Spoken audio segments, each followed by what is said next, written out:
여러분 한 주간 얼마나 십자가를 보셨나요? 아마 교회당 꼭대기에 세워진 십자가들 길을 지나치면서 수없이 보셨으리라 생각합니다. 또 예배당 앞 강당에 있는 십자가도 예배 나올 때마다 보시지 않습니까? 심지어 성경책 표지나 열쇠고리에 달린 작은 십자가, 어떤 분은 십자가 목걸이를 늘 몸에 지니고 다니는 분도 계실 줄 압니다. 예수를 믿는 우리들에게 이 십자가는 아마 가장 눈에 많이 들어오는 신앙의 상징물 아닐까요? 근데 한번 여러분께 여쭈고 싶습니다. 그렇게 자주 보는 그 십자가를 바라볼 때 여러분의 마음속에 실제로 어떤 마음이 드십니까? 위로가 필요할 때 십자가를 바라보며 위로받기도 합니다. 예수님이 나를 위해 죽으셨다는 그 사실을 생각하면 감사와 감동이 밀려오지 않습니까? 어떤 때는 내 죄 때문에 주님이 십자가를 지셨다는 생각에 마음이 무거워지고 죄송해지기도 합니다. 근데 솔직히 고백하면 어떨 때는 십자가를 보면서도 별다른 생각 없이 마치 늘 보던 간판을 보듯이 그냥 스쳐 지나갈 때가 훨씬 많지 않습니까? 똑같이 십자가를 바라보는데 내 마음의 상태에 따라, 내 믿음에 따라 십자가는 전혀 다른 의미로 우리에게 다가올 수 있습니다. 오늘 우리가 읽은 누가복음 23장의 말씀을 보면 십자가 앞에 서 있는 사람들의 반응도 제각각이었습니다. 어떤 사람은 십자가를 지고 가는 예수님을 보면서 가슴을 치며 울었습니다.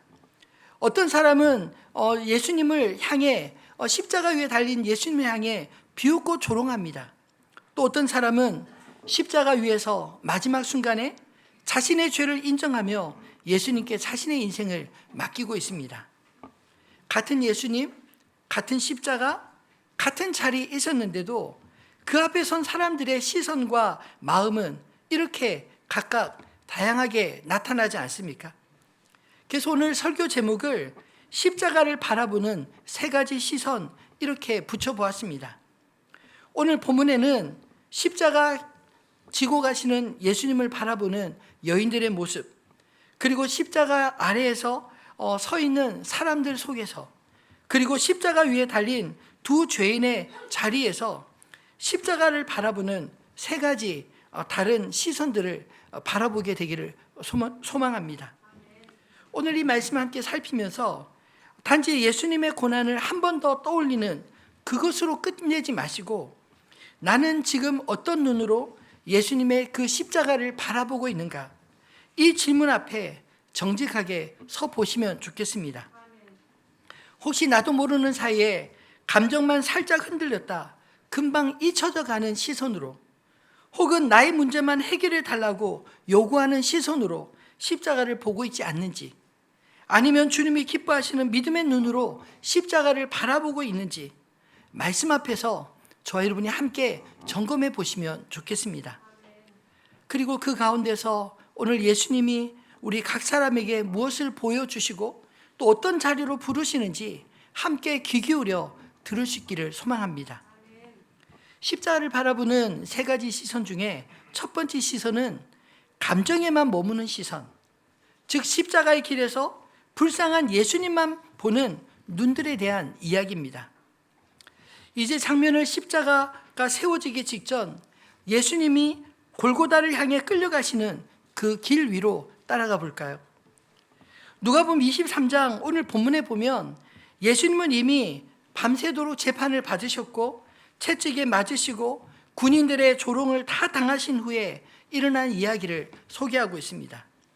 몸은 지칠 대로 지치셨고 피를 많이 흘린 상태에서 십자가를 지고 골고다를 향해 가고 계셨습니다. 그 길에서 십자가를 대신 지우기 위해 한 사람이 끌려 나옵니다. 그 사람의 이름이 기록되고 있는데 구레네 사람 시몬이라고 말하고 있습니다. 예수님의 상태가 도저히 십자가를 지고 갈 수 없는 상태였기 때문에 군인들이 그 가만히 서서 구경하고 있는 이 구레네 사람 시몬에게 예수님 대신 십자가를 지게 했습니다. 그리고 그 뒤를 보면 가슴을 치며 슬피 우는 여자의 무리가 보이지 않습니까? 그들은 피투성이가 되어 끌려가는 예수님을 바라보면서 그냥 도저히 지나칠 수 없었던 것 같습니다. 너무나 비참해 보이고 너무나 안타까워 보였기에 하염없이 눈물을 쏟았습니다. 만약 우리도 그 자리에 있다면 어쩌면 우리 역시 가슴을 치며 눈물을 흘리지 않았을까요? 어쩌다 저렇게까지 상하셨을까? 이것이 첫 번째 시선, 즉 감정에 깊이 흔들리는 시선입니다. 근데 바로 그때 예수님께서 이 여인들을 향해 뜻밖의 말씀을 하고 계십니다. 28절 말씀을 같이 읽어볼까요? 예수께서 돌이켜 그들을 향하여 이르시되 예루살렘의 딸들아 나를 위하여 울지 말고 너희와 너희 자녀를 위하여 울라. 아멘. 지금 예수님은 자기 한 걸음 떼기도 힘든 상황이지 않으신가요? 숨도 차고 곧 쓰러질 것 같은 그 순간에 그 여인들을 바라보면서 말씀하신 것입니다. 예수님은 자기를 불쌍히 여겨달라 말씀을 하지 않았습니다. 오히려 나를 위하여 울지 말라. 너희와 너희 자녀를 위하여 울라. 이렇게 말씀하고 있습니다. 어쩌면 여인들은 그 불쌍한 예수님을 보며 울고 있었는데 예수님은 오히려 불쌍한 너희와 너희 자녀들을 돌아보라고 말씀하신 것입니다. 그리고 이어지는 말씀에서 예수님은 앞으로 예루살렘에 닥칠 비극에 대해 이렇게 예언하고 있습니다.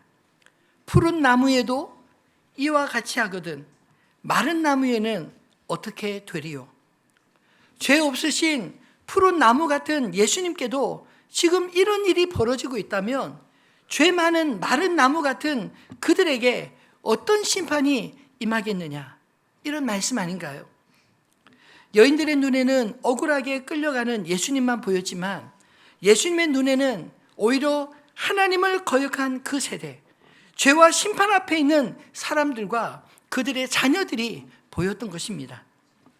그래서 예수님은 여인들의 눈물을 부정하지 않으시면서도 그 눈물이 향해야 될 방향을 바꿔주십니다. 나를 위하여 울지 말고 너희와 너희 자녀를 위하여 울라.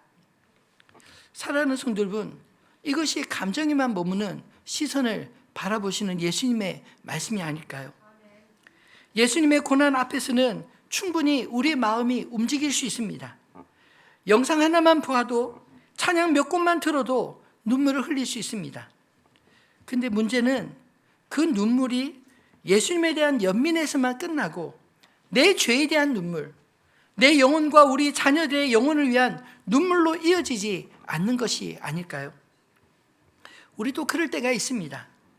십자가를 생각하면 가슴이 먹먹해지는데 우리 일상으로 돌아가면 죄에 대한 나의 태도가 거의 달라지지 않을 때, 예수님의 고난에는 깊이 감동하면서도 정작 나의 교만과 나의 분노와 나의 숨겨진 죄는 별로 아파하지 않을 때, 그때 우리는 어쩌면 예루살렘의 여인들의 시선과 많이 닮아 있는 것은 아닐까요? 십자가는 우리의 감정을 잠깐 흔들어 놓는 장면이 아니라 원래 저 자리가 내 자리였다, 이 사실을 보여주고 있습니다. 그래서 십자가 앞에서 우리가 흘려야 될 눈물은 예수님이 얼마나 고통스러우실까 여기에 멈춰 될 것이 아니라, 주님, 원래 저 자리는 제가 있어야 될 자리입니다. 제 죄 때문에 주님이 그 자리에 서 계십니다. 저의 죄를 보며 울게 하시고 저의 자녀들의 영혼을 생각하며 울게 하여 주옵소서. 이 고백으로 나아가야 되지 않을까요? 이제 우리의 신앙이 감동에만 머무는 자리에서 한 걸음 더 나아가 내 죄와 우리 세대의 영혼을 바라보며 눈물로 기도하는 자리로 나아가는 저와 여러분 되시기를 소망합니다. 그리고 십자가를 바라보는 두 번째 시선은 자기 중심적인 시선, 즉 십자가 아래에서 너와 우리를 구원하라 외치는 자들의 이야기입니다. 말씀을 따라 십자가가 세워진 그 언덕 아래로 가볼까요? 그곳에는 여러 부류의 사람들이 서서 구경하고 있었습니다. 백성들이 있었고 종교 지도자들이 있었으며 그리고 사형을 집행하는 로마 군인들이 있었습니다. 심지어 예수님과 함께 십자가에 못 박힌 강도까지도 있습니다.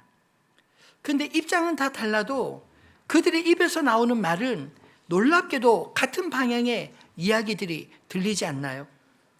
저가 남은 구원하였으니 만일 하나님의 택하신 자 그리스도면 자기도 구원할지어다. 내가 만일 유대인의 왕이면 내가 너를 구원하라. 내가 그리스도가 아니냐? 너와 우리를 구원하라. 여러분, 표현은 조금씩 다르지만 핵심은 하나입니다. 내가 정말 그리스도면 너부터 그리고 너와 우리부터 구원해 보라는 것입니다. 관리들도 군인들도 심지어 함께 죽어가는 한 강도도 모두 예수님께 이렇게 요구하고 있습니다. 여러분, 여기에 두 가지 특징이 보이지 않으시나요? 첫째, 자기 중심적인 시선입니다. 하나님 나라, 죄와 심판, 하나님의 뜻은 상관없습니다. 보이지도 않습니다. 지금 내 눈앞에 보이는 이 상황이 바뀌면 좋겠다. 나의 고통이 사라지면 좋겠다. 내가 살 수만 있다면. 예수님이 누구신지보다 자신의 생각, 자신의 입장만 중요하지 않나요? 지금 내가 편해지는가 아니냐에만 관심이 쏠려 있지 않습니까? 둘째, 이 말은 단순한 조롱을 넘어 예수님을 향한 시험의 언어였습니다. 마태복음 4장에 보면 금식하신 후에 마귀가 예수님을 시험할 때 이런 말을 듣지 않았습니까? 마태복음 4장 3절 말씀입니다. 시험하는 자가 예수께 나와 이르되 내가 만일 하나님의 아들이거든 명하여 이 돌들로 떡덩이가 되게 하라. 또 6절에 보면 이르되 내가 만일 하나님의 아들이거든 뛰어내리라. 여러분, 이상하게도 이 패턴이 너무나 똑같지 않나요? 너가 만일 하나님의 아들이라면, 진짜라면 지금 너의 능력을 한번 증거해봐. 내 힘을 써서 너 자신부터 살려봐. 한마디로 말하면 너가 만일 하나님의 아들이라면 그 능력으로 좀 더 쉽게, 좀 더 빠르게, 눈에 잘 보이게 너 자신을 증명해 보라는, 이것이 마귀의 시험이 아닌가요? 근데 이상하게도 십자가 아래에서 관리들과 군인들 그리고 한 강도가 던지는 말도 똑같이 들리지 않습니까? 너가 그리스도면, 유대인의 왕이면 너를 구원하라. 그리고 너와 우리를 구원하라. 고난과 순종의 길, 십자가의 길 가지 말고 지금 이 자리에 내려와 너를 증명해 보라는 마귀의 시험과 똑같은 말입니다. 그런데 참으로 이상하게도 우리의 기도와 신앙도 어느 순간 이와 비슷한 모습을 보일 때가 있지 않으신가요? 주님, 진짜 살아계시다면 왜 제 문제 해결되지 않습니까? 정말 나를 사랑하신다면 이 아픔부터 없어지게 해주셔야 되지 않습니까? 물론 우리의 필요를 하나님께 아뢰 수 있습니다. 그 자체를 탓하는 게 아닙니다.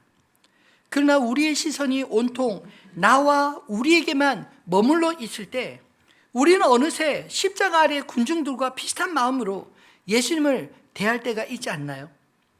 나의 기대에 맞게 나의 방식으로 내가 원하는 때 나를 구원해 주시면 그때 진짜로 믿겠습니다.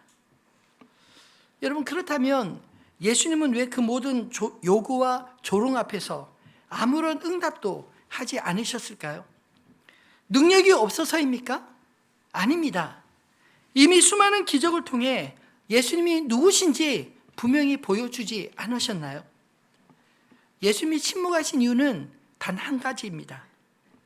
예수님 자신을 구원하는 길이 아니라 우리를 구원하시는 길을 선택하셨기 때문입니다. 만약 주님이 그 십자가의 자리에서 내려온다면 십자가는 더 이상 우리의 죄를 대신하는 자리가 될 수 없을 것입니다. 예수님이 자기 생명을 지키시려 그 십자가 위에 내려오신다면 오히려 우리는 영원한 생명을 잃게 되는 게 아닐까요? 그래서 예수님은 너와 우리를 구원하라는 모든 자기 중심적인 요구들을 견뎌내시고 십자가에서 내려오지 않으심으로 우리를 구원하는 길을 끝까지 붙드신 것입니다. 십자가 아래서 조롱하는 사람들은 정작 자신들이 무엇을 구하는지도 몰랐습니다. 그럼에도 불구하고 예수님은 십자가 위에서 그들을 내려보시며 이렇게 기도하지 않으셨나요? 아버지, 저들을 사하여 주옵소서. 자기들이 하는 것을 알지 못함이니이다.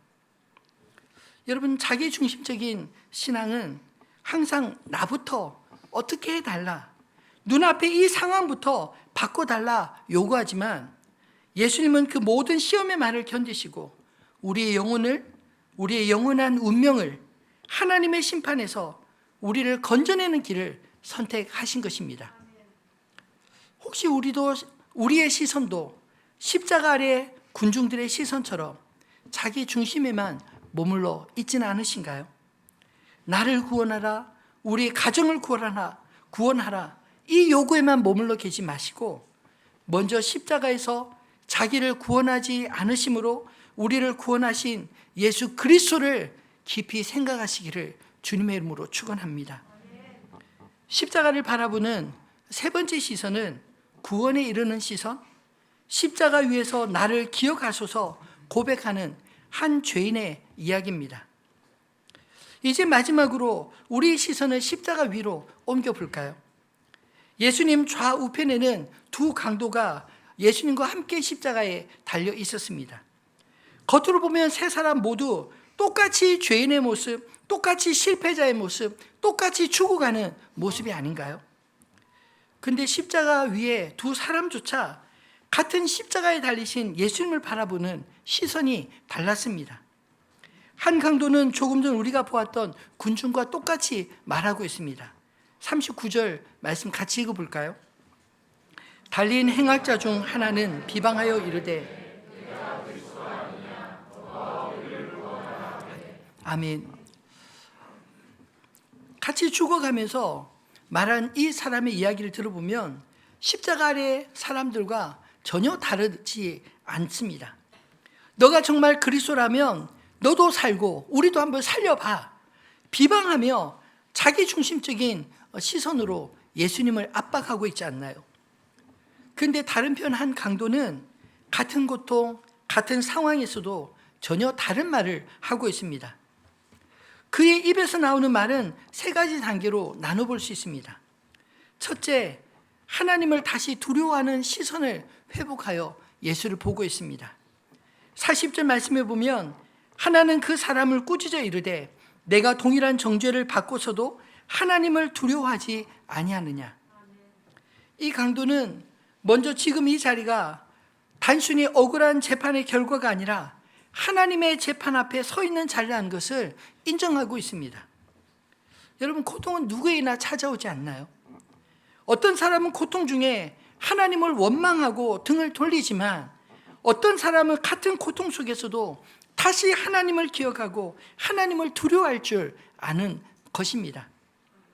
이 강도는 십자가 위에서 자신의 고통보다 먼저 하나님을 두려워하는 마음을 붙들었습니다. 둘째로 자신의 죄와 예수님의 의로우심을 정직하게 인정하고 있습니다. 41절 말씀을 같이 읽어볼까요? 우리는 우리가 행한 일에 상당한 보응을 받는 것이니 이에 당연하거니와 것이 없느니라. 아멘. 이 고백은 너무나 중요합니다. 먼저 그는 자신의 죄를 인정하고 있지 않습니까? 우리는 우리가 행한 일에 상당한 보응을 받는다. 이것이 당연하게 받아들이고 있습니다. 더 이상 변명하지 않습니다. 자신의 고통을 상황 탓, 사람들의 탓, 운명 탓으로 돌리지 않았습니다. 내가 이렇게 된 것 내 죄 때문이야. 그래서 나는 지금 당연한 결과를 받고 있어. 정직하게 자신의 죄를 인정하는 것이 회개의 시작이 아닌가요? 동시에 그는 예수님을 향해 이렇게 고백하고 있습니다. 이 사람은 행한 것이 옳지 않은 것이 없느니라. 같이 피투성이가 되어 옆에 달려 죽어가는 예수님을 보면서 다른 사람은 실패한 사람, 벌받는 사람 이렇게 생각하지만 이 강도는 예수님 안에서 완전한 의로심을 보고 있는 것입니다. 자기 죄를 인정하고 예수님의 무죄와 의로심을 인정하는 것, 이 두 가지가 함께 있을 때 비로소 복음을 받아들이는 마음이 자리가 생기는 게 아닐까요? 실제로 예수님의 나라를 바라보며 자신을 맡기는 믿음의 고백을 하고 있습니다. 예수여, 당신의 나라에 임하실 때 나를 기억하소서. 여기에 구원에 이르는 시선이 있습니다. 지금 눈앞에는 십자가에 못 박혀 피 흘려 죽어가는 예수님을 보면서도 어찌 보면 자신과 다를 바가 전혀 없어 보이는, 약해 보이는 죄수 한 사람에 불과하게 보이지 않았을까요? 그런데도 이 강도는 예수님을 향해서 당신의 나라를 언급하고 있습니다. 지금은 비루심의 조롱의 대상이 되지만 장차 왕으로 다시 오실 분, 심판과 구원의 주권을 가지신 그분이 하신 말씀 그대로 보고 있는 것입니다. 그리고 이렇게 고백합니다.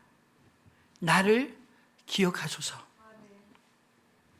여기에는 자신을 내세우는 당당함도 없고요, 조건을 내거는 그 어떤 거래의 말도 없습니다. 다만 주님의 기억과 은혜 안에 나를 두어 주십시오.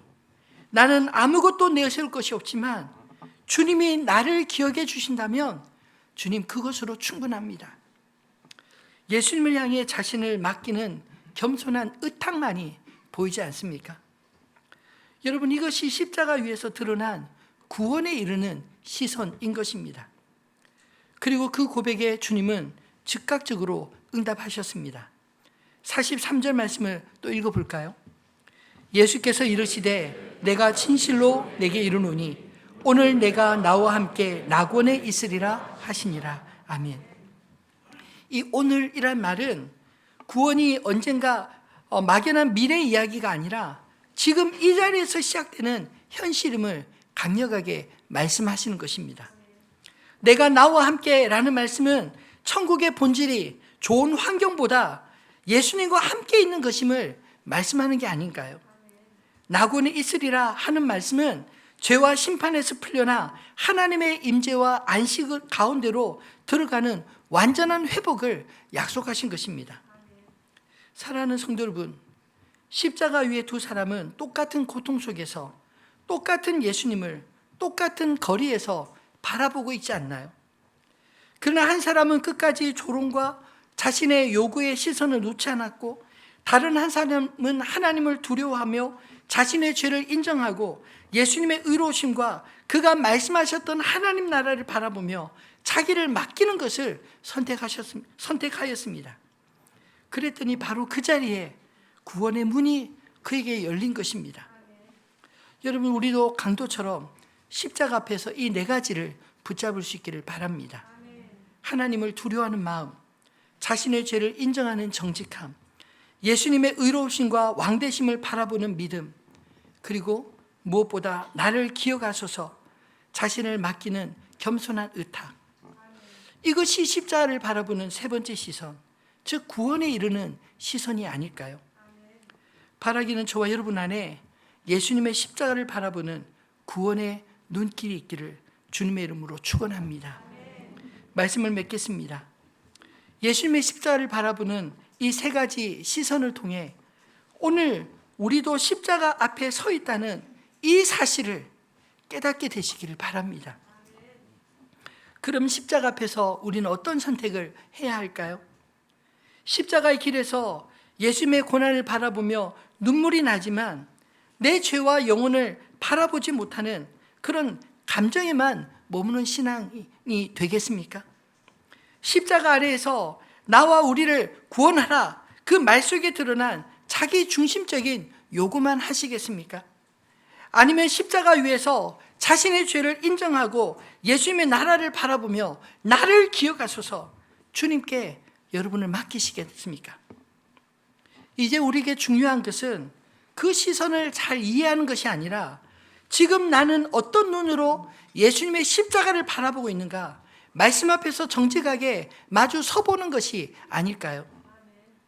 먼저 우리의 삶의 속도를 잠시 늦추고 십자가 앞에 멈춰서는 시간을 가지시면 좋겠습니다. 하루하루 살다 보면 나의 일, 나의 감정, 나의 문제에 쫓기느라 십자가를 깊이 바라볼 여유조차 없지 않으신가요? 이번 한 주간 아주 짧은 시간이라도 좋으니 의도적으로 십자가를 바라보며 묵상할 수 있기를 소망합니다.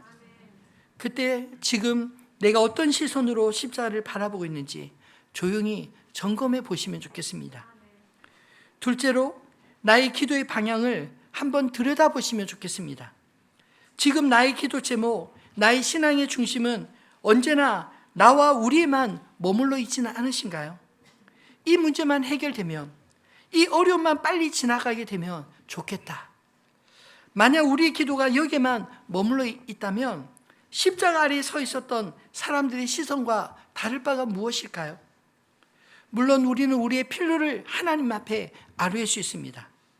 그러나 십자가는 그 기도의 무게 중심이 조금씩 나의 뜻에서 하나님의 뜻으로, 나의 왕국에서 하나님 나라로 옮겨져야 한다는 것을 우리에게 설득하고 있지 않을까요?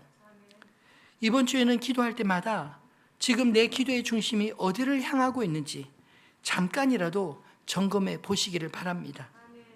셋째로 십자가의 시선을 관계 속에서 가져오는 연습을 해보시면 좋겠습니다.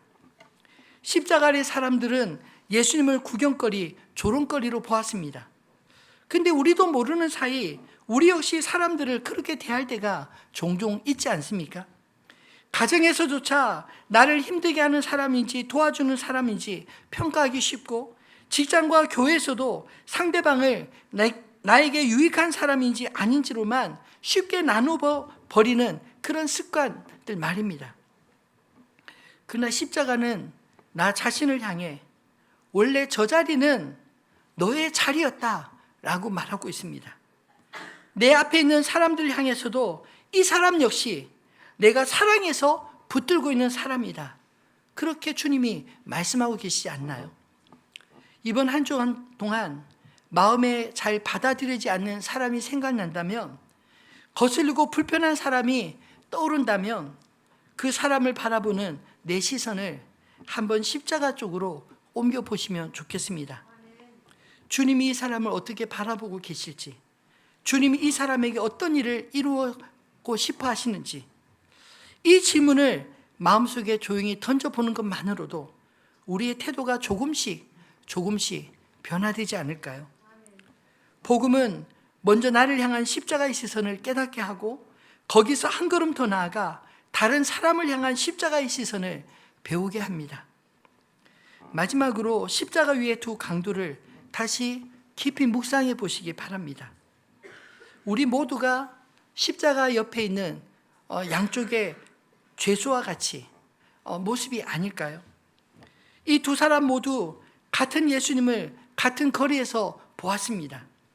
그런데 한 사람은 너와 우리를 구원하라 죽어가면서도 조롱하였지만, 다른 한 사람은 자신의 죄를 인정하고 예수님의 나라를 바라보며 당신의 나라 임할 때 나를 기억하소서, 그렇게 자신을 맡기지 않았나요? 어쩌면 오늘 이 자리에 우리도 영적으로 이 두 사람 사이 어딘가에 서 있는 게 아닐까요? 혹시 감정에 머무는 그런 신앙의 자리에 계십니까? 자기 요구에 끊임없이 요구하는 그 자리에 서 계신가요? 아니면 나의 죄를 인정하고 은혜를 구하는 자리에서 주님을 바라보고 계신가요? 지금 이 세 자리 중에 나는 어디에 서 있는지 주님 앞에 정직하게 물어볼 수 있다면 그것이 이미 우리 안에 은혜의 시작이 아닐까요? 오늘 예배가 끝난 후 집으로 돌아가는 길에 또 혼자 있을 때 이 한 가지 질문만 가슴속에 가지고 돌아가시면 좋겠습니다. 오늘 나는 어떤 눈으로 십자가를 바라보고 있는가? 그리고 만약 마음 깊은 곳에서 주님, 저도 그 강도처럼 저의 죄를 인정하고 주님의 은혜에 제 삶을 맡기기 원합니다. 이 마음의 소원이 일어난다면 그것이 바로 성령님께서 우리 안에서 일하고 계신 구원의 역사가 아닐까요? 사랑하는 성도 여러분, 오늘도 우리는 십자가 앞에 서 있습니다. 이 십자가를 바라보는 우리의 시선이 새로워져서 한 주간도 예수님의 십자가를 기억하고 그 십자가를 붙들고 주님과 함께 십자가의 길을 따라 걷는 저와 여러분 되시기를 우리 주님의 이름으로 축원합니다.